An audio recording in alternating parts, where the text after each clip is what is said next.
state Medicaid reform models. I think Chairman Hendren once asked, what do other states have?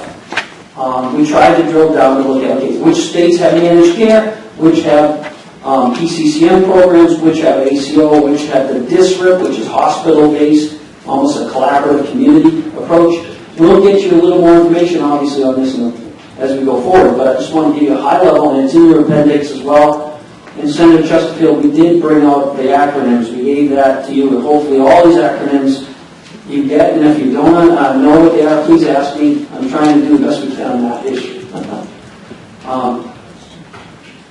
This is important, I think, this slide. I want to spend just a minute on this. Okay, this is a 2012, I believe, Truman study, or Kaiser. No, 2013, I think, from Kaiser.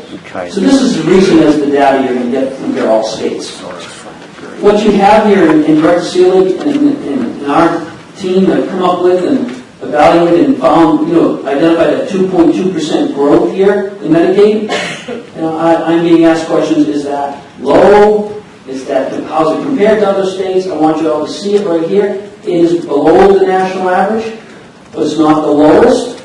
It's not among the lowest, but it is lower than the national average. But state Medicaid programs were not growing as much as they have been in the past few years between the time periods of 2010 and 13. And when you start looking at the lower ones, and that's what I want you to start looking at, well, what do they have? And also your surrounding states. Let's look at where Arkansas is compared to surrounding states. Tennessee, Louisiana, lower than 1% growth. Texas, 1.2 or 3% growth. The next one is, what are the lowest states in terms of during that same time period?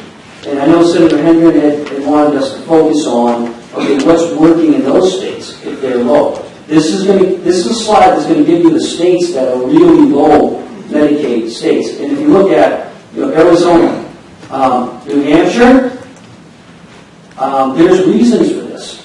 And I can tell you there's a lot to do with waivers, a lot to do with negotiations and legislative support, not just straight rate cuts or anything that's cutting programs, more quality, more coordination, and you'll start to see some of that. Rhode Island as well. Remember someone at the first meeting asked about Rhode Island on a waiver they had. They did a lot with long-term care.